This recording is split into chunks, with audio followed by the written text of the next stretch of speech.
we will go ahead and get started. So welcome everybody. My name is Erin Zimmerman, Executive Director of IAP2 USA. I'm so glad you're joining for day 2 of our North American Conference Rewind. For those of you who were with us yesterday, welcome back. We're glad that you're continuing the journey with us today. And if you're joining for the first time today, we're happy you're here. Over these 2 days, we've been revisiting some of the most meaningful conversations and insights and themes from last year's North American Conference. And today we will continue with another set of engaging sessions. So before we begin, just a couple of quick reminders. Sessions will be recorded and will be shared afterward. While everyone's muted, we encourage you to stay engaged throughout the chat. This session in particular will have some small group conversation. And so, we encourage your participation because that really will make it even more meaningful and insightful. If you experience any technical issues, start by refreshing and then let us know in the chat. You'll see that the IAP2 staff members are tagged in the chat. So that is available for you as well.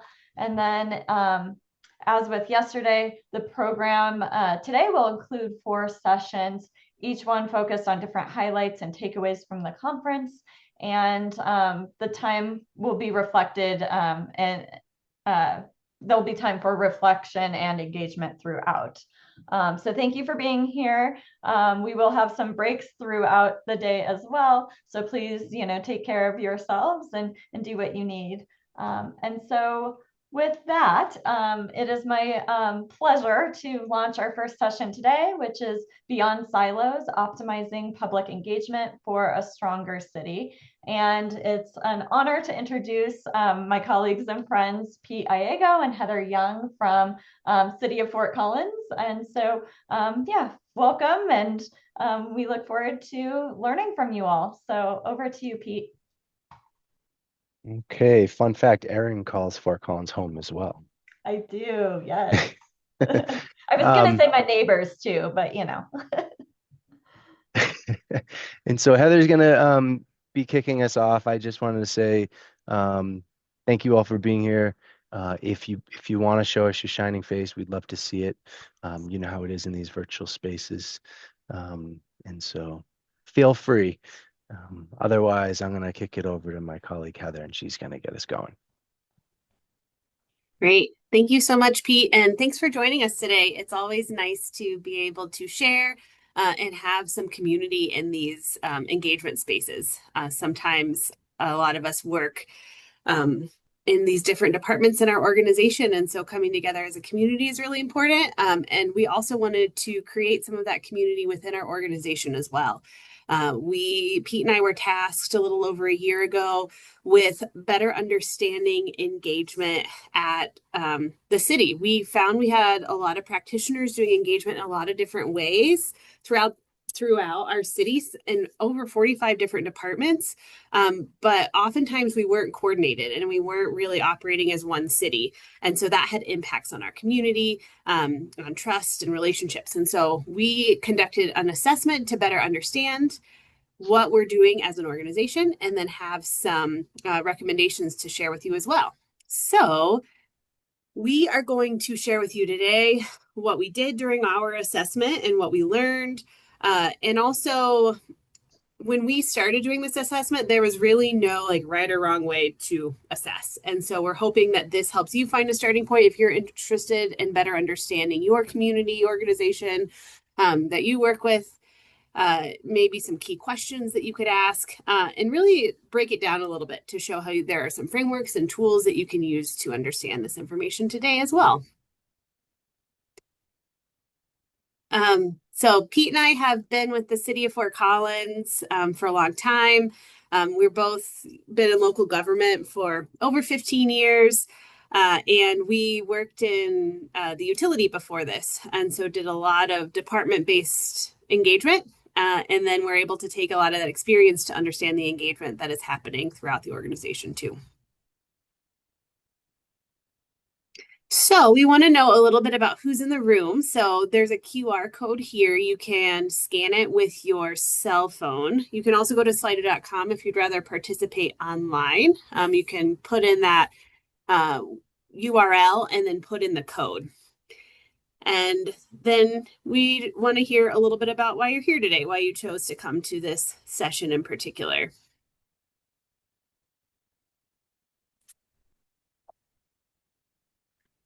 Yeah, so everybody grab this code and complete this quick poll. It'll help us understand what's going on. Got some people jumping in there. Got someone who wants to do one, does not know where to start, already conducted one.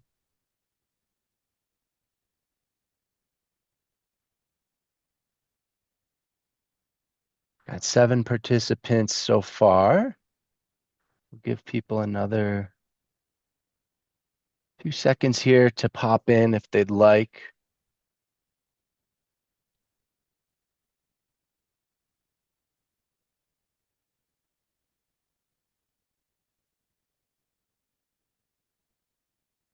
Yeah, so we got people that are interested and they want to do it soon,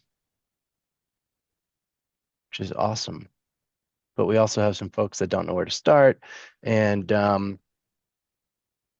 just some general interest. And who knows, maybe after learning a little bit about what it means to actually do one of these things, your mind will change. So y'all will be able to continue to fill this out if you haven't yet. I'm going to leave it open, but I'm going to toggle back to our presentation so Heather can kind of keep us rolling. We've got limited time. So.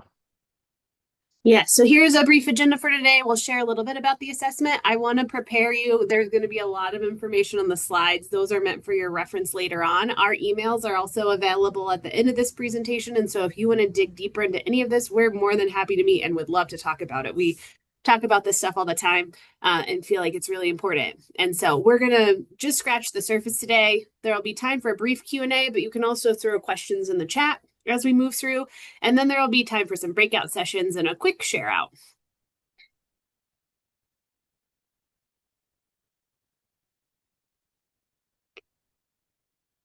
So here's a snapshot of what we'll talk about here, some context, purpose, approach, findings, recommendations, etc. So first, a little bit about Fort Collins, Colorado. We are the 4th largest city in Colorado. We're on the Front Range, and so right along the mountains. We call that the Front Range on the east side of the Rockies. We're in northern Colorado, about 170,000 people. We have a municipal council and manager form of government. So we have a city manager here that works with mayor and council, 7 people. We have about 2,500 employees. That includes seasonals and hourlies. We have a university here. We have lots of outdoor recreation. We have craft brewing, New Belgium, if you've heard of that. That's national now, started here. So those are some things that define us.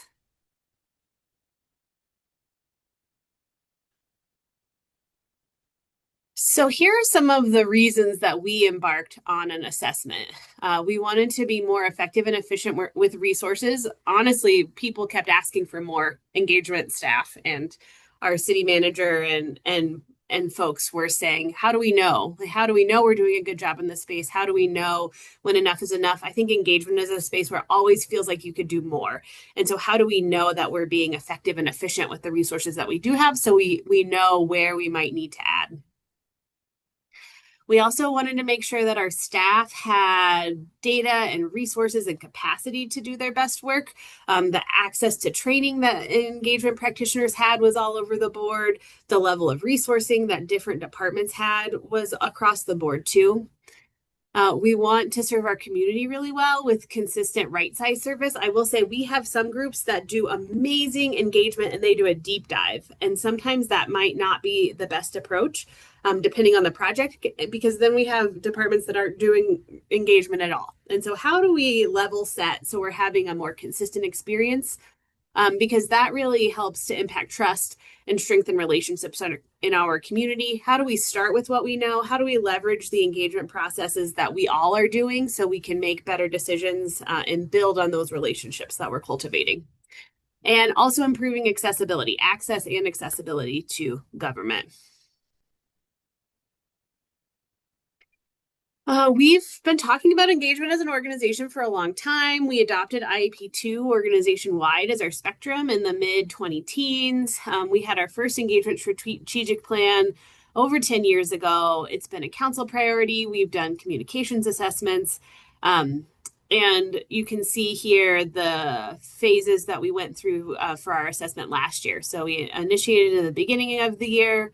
We did a current state analysis. And then we took that information that we found and did a needs assessment. So where are the gaps? What are people doing well? We made some recommendations, and then our city manager adopted those recommendations. And now we're working on implementing them. So here was a little more of the nuts and bolts. We started with a project charter and planning. We had a steering committee and a core team. So trying to work within those government structures. And then we started doing research. We did focus groups with over 45 different parts of our organization who do engagement work, interviews. We also interviewed peer communities, about 20, a lot of which we learned about through IAP2 to understand how they structure their organization, what's working well and what's not. So a lot of qualitative data. And then we also talked with over 200 engagement practitioners within our organization throughout the process as we took that initial research and said, here's what we think our desired outcomes are. Here are some recommendations. We were vetting those. And so you'll see kind of that sidebar there about going back through with lunch and learns and surveys. We did an assessment to understand who exactly was doing engagement work and how at our organization, and then drafted those recommendations. And so it was a very iterative process. And as we were writing our interview questions and conducting our assessment, these are two frameworks that we found really helpful. One is McKinsey 7S. This is an organizational assessment model. It kind of has these softer skill components and then also harder, like technical organization components.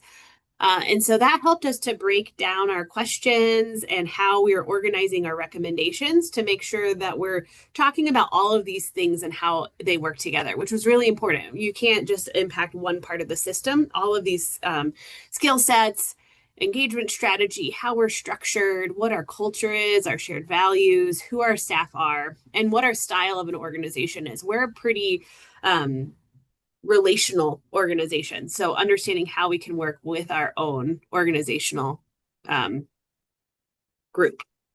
And then this 3 horizons also helped us to envision where we are now and where we're going. And so this model helps us to identify what's happening now, knowing that the things that are happening now will probably happen less in the future. That's that blue first horizon line.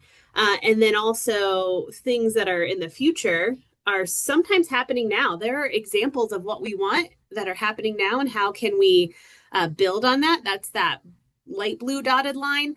And then what can we do in the transition to help us get from now to the future? And knowing that sometimes things we're doing in the transition, that green line, are not things that we're going to do for the long term. And so a lot of the work that Pete and I are doing now are these transition state things to get pieces up and running. So that's a little bit about how we were thinking about this. And then Pete will go into more detail about what we heard and what we found.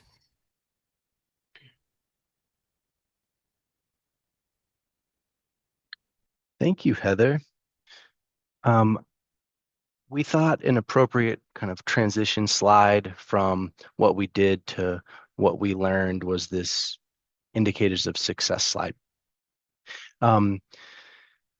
Transparently, we didn't have this like set at the beginning. We weren't like, these are going to be the indicators of success.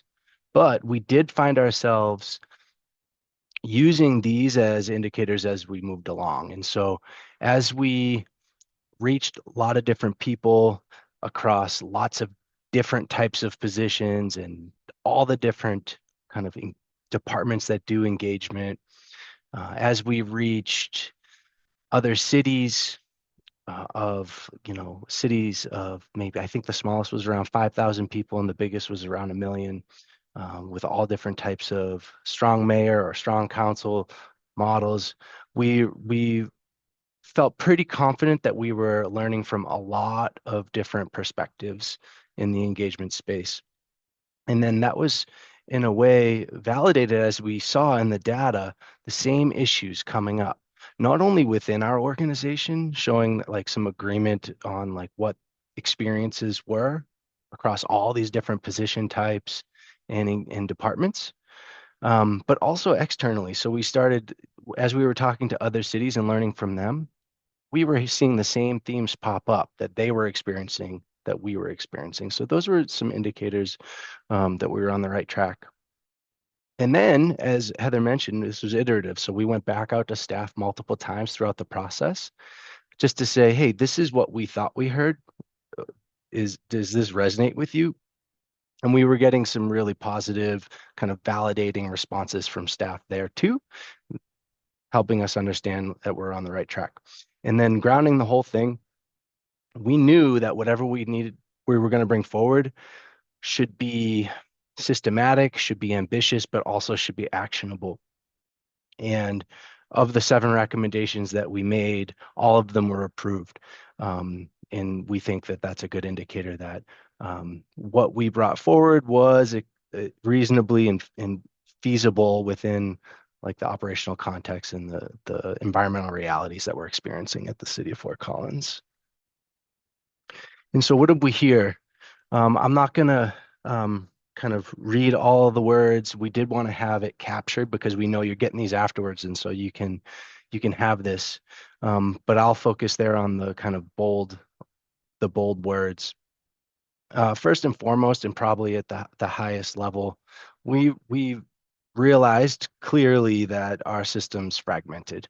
The tools that we use, the knowledge that we have, the data, how the data is created and managed, the relationships that we have, it's all kind of being managed and handled in different ways in different parts of the organization with nothing really bringing it together. That became crystal clear. Also, it became clear that a lot of people people know what they do, but they don't know what the people around them are doing or how all the pieces fit together or where they could even go to find help. And then also we don't have, and we're working on it now, but consistent learning environments for people to kind of align and build culture together. And in the end, people were going out into the community and doing things that were inconsistent across the city. So we have some people, Heather alluded to this, doing really amazing deep dive work in community, and then others doing practically nothing because they didn't have the resources to do so. And so these things all became illuminated. And then as we talked to folks externally, we learned some very similar things, but we can conceptualize them a little differently. And that's why this slide's written up a little differently. So if I could boil down the top 3 things we heard from our colleagues out there, it's that when you're really clear on why you're doing it, things are kept simple, the tools and the roles that people have, and there's a culture and environment where people are willing to work together, then that leads to success. When it's not there, people are confused, the organization's not aligned, people are creating and using all kinds of tools. And then ultimately the practice suffers because the resources aren't there or the expectations aren't set to make sure that you're closing the loop on whatever your engagement initiative is. I think it's also notable that no matter who we talk to, some people had it, some people didn't. Everybody wanted to improve their relationship management systems, their community of practice, and also their ability to close the loop. And so I think those are kind of universal challenges and issues that organizations across the country and the world experience when it comes to doing great engagement. And so in the end, we came up with 7 recommendations. Here they are. We have a report that is going to it's getting polished. It's going to be ready in the next few weeks. We can send it to anybody interested. We'll email it to you. If you're interested, please just maybe throw your email in the chat. We'll grab it. We'll add it to our distribution list. But of the 7 recommendations, these top 4 are kind of like infrastructure that we're creating or strengthening in the organization, so that we can do great engagement, so that we can take on significant, sticky, challenging projects, like having a really strong coordinated system of relationship management, having forward-facing policies and guidelines, having it, it's amazing how challenging data is. I guess I didn't see that one coming until we started to talk to all sorts of people, and the way that data gets managed and created is remarkably complicated. So let's put systems and culture in place. Let's focus on the culture of the organization and the alignment before we try to take on these really big things, like having forward-facing policies. We also, as a result of the assessment, realized that there were some really important things guiding the way that we wanted to move forward. And so we grabbed those. They're indicated here. This is also in the report. Actually, there's detail defining and creating understanding for what each of these things means in the report. But in the end, these things are really keeping us, they're impacting, there are guardrails for how we're showing up and we're actually implementing solutions. So that's been really helpful.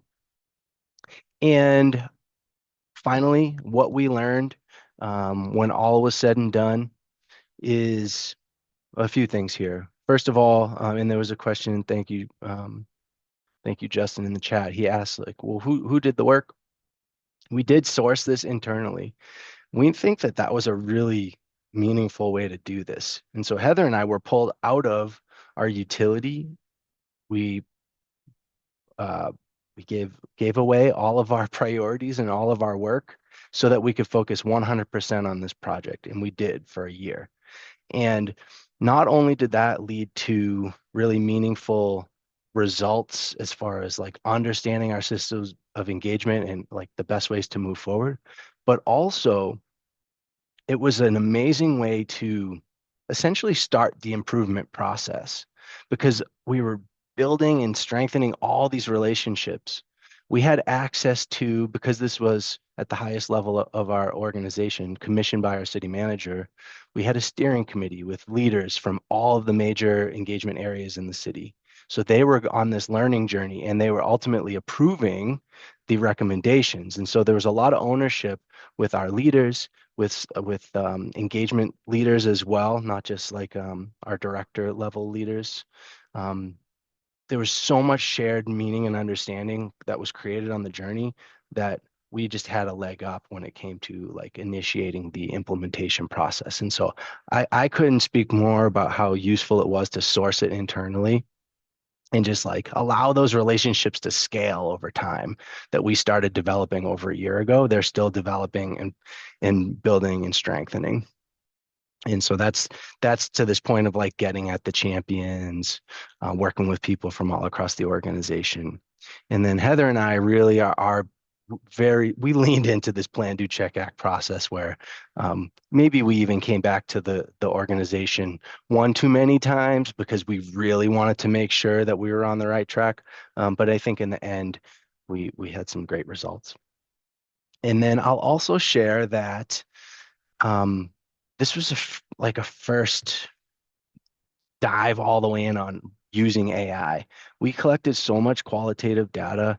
There's no way we would have been able to process it on our own without the use of AI. We also learned a ton about it, like the results, the things that was producing, the working with it early on was challenging. But as we've kind of built the tool up and strengthened that knowledge base, it's become easier and easier to use. And now when we're submitting things into it and we're learning from it and we're validating that it's, not hallucinating, the review process and the changes that are needed have become less and less and less. It's like more and more nailing it as we've used the tool more and more. And then of course, like that, the assessment was just the beginning. It created this understanding. It allowed us to make these data-driven recommendations on what to do moving forward. But now the real work starts. We're implementing those recommendations in what we're positioning as over a 5-year period of time. And so with that, I'm going to pause and we can field any questions before we give you an opportunity to talk to one another. Do you see Jackie's question in the chat? Let's see here. Can you share a bit about how your city's staff roles are organized in terms of engagement? Great question. One of the biggest things that we already knew we had some centralized engagement resources and dominantly decentralized engagement resources. And we knew that that had ups and downs. As we really fully understood the ups and downs throughout the assessment, we decided to leave that intact while strengthening the central space. And so that's the space Heather and I find ourselves now. We're more like caring for and managing like strategy for and like resourcing the under-resourced decentralized engagement groups. But essentially we have engagement. There's 8 or 10 like major engagement kind of areas throughout the organization that are working towards different priorities and have different funding streams. And that's part of why our organization's fragmented. But we're working hard to work within that and kind of create some connections across all of those groups. And a lot of times the people who are doing engagement work don't have an engagement job title, or they're not, what we would think of as an engagement practitioner. And so we wanted to work with those folks as well. So our program managers and project managers and who say they do engagement. And that was part of our assessment, was to ask of those 2,000 staff, how much time do you spend on engagement and in what way? Nicole, I saw that you had your hand up at some point. Did you? Yeah, I also popped it in the chat. I just want to commend you all on an incredibly thorough process. This is really impressive. And I'm curious which AI tools you applied, which you ultimately felt were best for this work, and whether the use of those AI tools is sanctioned within your organization, or if you were kind of having to conduct those experiments offline. Yeah, we were fortunate because our IT team was piloting an internal version of ChatGPT at the time. And so we were able to use ChatGPT in a closed environment. And so we didn't have to worry as much about confidential information and that sort of thing in a closed environment. And then we built a qualitative data analysis GPT. And so we said, here are all of our plans. Here's what we care about as a city. Here are our city values. And we uploaded a lot of that. And I will say, we would not have been able to have the depth of qualitative data collection without AI for this, because we had thousands of pieces of data. Pete, I don't know, would you like to add? No, that's pretty much it. We're just fortunate to have access to the highest strength ChatGPT and have it approved by our IT department, which was huge. That's great. Those prompts and how you did that is almost a conference session in itself. Congratulations. Thanks, Nicole. What department is engagement in? That's a great question. We were temporarily in our city manager's office, and throughout the assessment was commissioned by our city manager, and we are now in our communications. We're talking about what to name it, because we becoming part of the group have changed the dynamic of the group. But in essence, it's our communications and engagement department. It's got like graphics and design and creative, as well as all the PIO stuff and branding, etc. Did we run into any resistance between groups? Yes.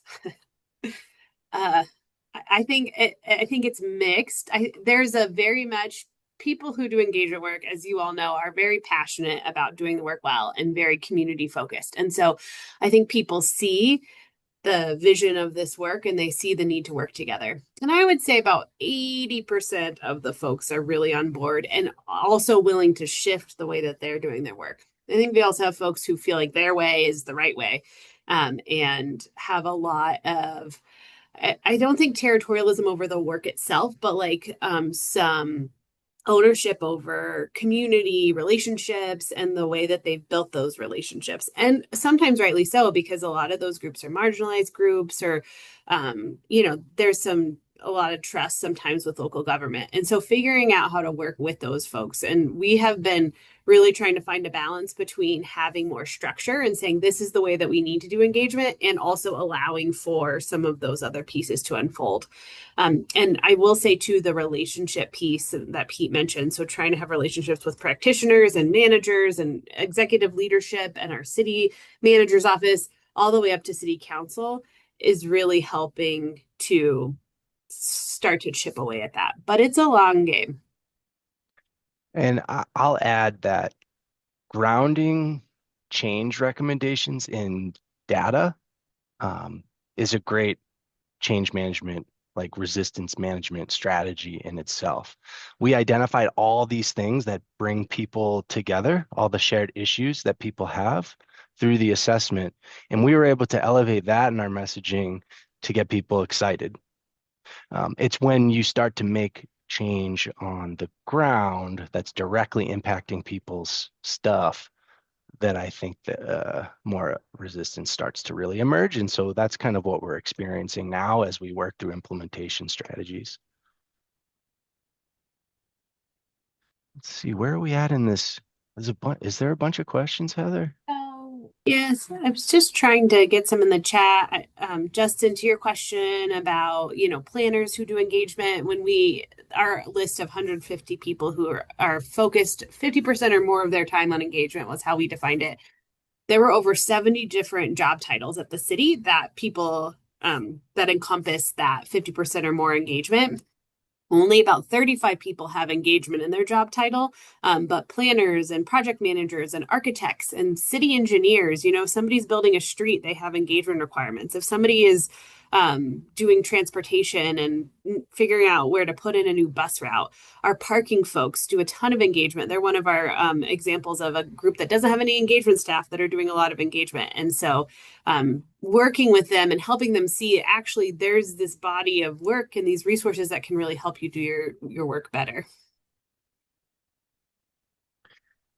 Madeline, yes, we did have ChatGPT code data. And we did a lot of checking on that, especially at first, to make sure that we were feeling confident with what it was doing. And then obviously it creates insights based on that coding too. Stephen asked if we engage people in the community, took this opportunity. Yeah, I realized we didn't have that up here in the presentation, but we probably had a dozen or so community groups, local, like we've got the Center for Public Deliberation here at CSU, Colorado State University. They're a leader.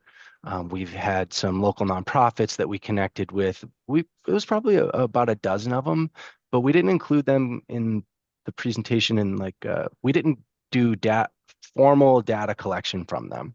They were more like gut checks and pivots along the way.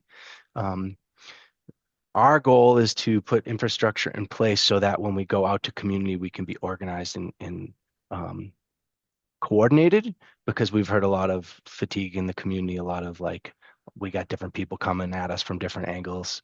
And so we really wanted to avoid that and put the infrastructure in place so that we can be successful when we are out in the community.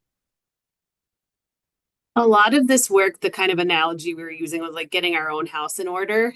So some of this was very infrastructure, like org structure based. And so we talked a lot about how do we involve community. And we did do one targeted focus group as well. With some of the tangential work we're doing. We also did kind of an inventory of what we've already heard from the community, included that in our assessment too. But we wanted to be respectful with how we're asking. One of our next steps in our recommendations is to develop sort of a community promise. And so this outward facing, what can the community expect from us? And that is something where we'd like to do more community involvement to develop that? So we wanted to give you a chance to connect. Probably, let's see, we've got 15 minutes left, so probably 7 or so minutes to get the juices flowing. And then we're going to come back and give you an opportunity to share out, ask more questions. So we will have some time for all of us to reconnect after the breakouts. And so I think our friends managing the webinar are going to break us out. Pete, how did you say how long you wanted the breakouts for? How many minutes? Let's go 7 minutes. 7 minutes, and the questions are up. So, Oh, here, and let me grab the questions and toss them in the chat too. That way, because you're going to lose the presentation here in a second. So I think these carry over, but copy and paste the chat if you want to make sure you have them. And just so you know, these are guidelines. They're just like meant to give you something to bounce off of.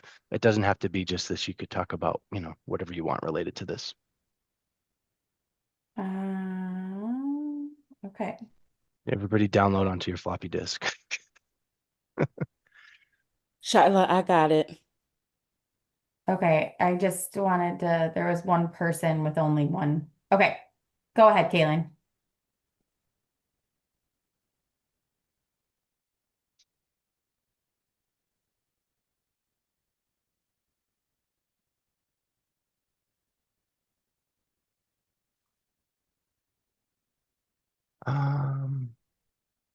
What do you think, Heather? Are you going to bounce into a room, or should we just let folks?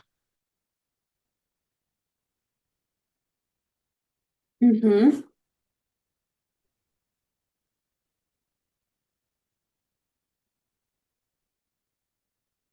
Yeah, maybe a group with two.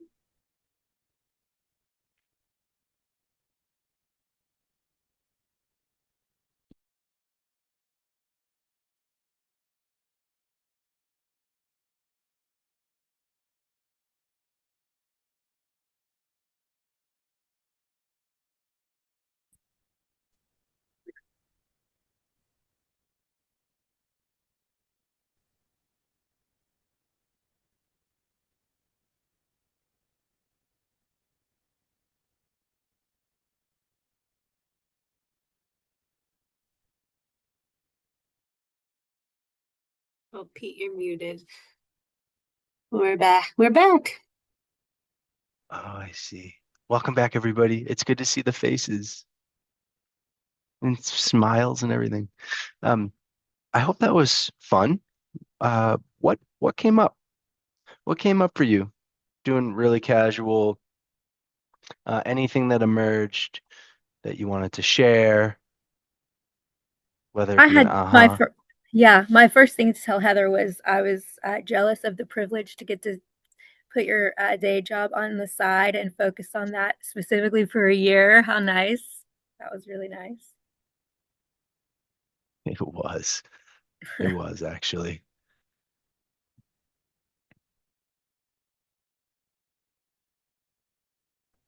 Hey there, this is Bonnie. I'm not sure if we're able to come off mute. Did that work?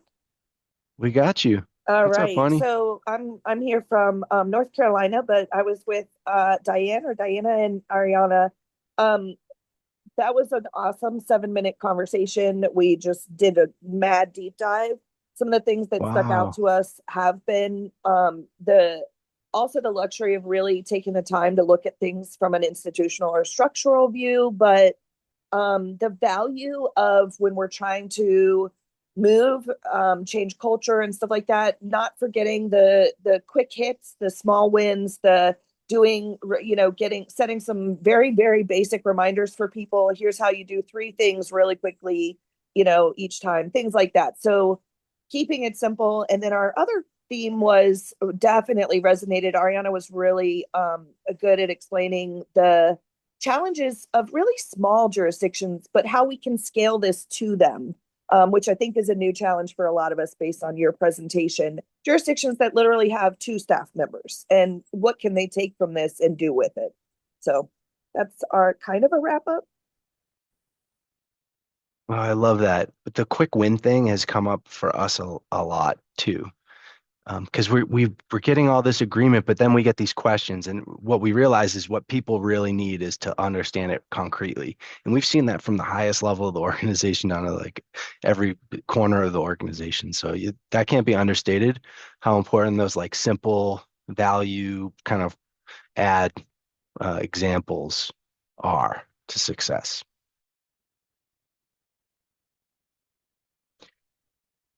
So I know everyone's thinking about like, oh gosh, where's my organization at? And you're reflecting on that right now. One of the tools that we use to reflect is the Wosk Center's maturity model. I put the link into the chat. It's been presented in IAP2 conferences in the past. They're amazing over there. They're doing amazing work. There's a lot of resources on their website. I also just dropped 4 really high level questions that you could ask yourself too. And if you're getting a yes to a lot of these questions, maybe you don't need a full assessment. Maybe there's some work that you could do to understand things better. But the more and more no's that you get or lack of clarity that you have, it might make sense to actually do a deep dive full on assessment, maybe similar to what we've done. But of course, you can manage that to the degree that's appropriate for your organization. So just a quick resource there. There are other models out there too, like the maturity model from the Wosk Center.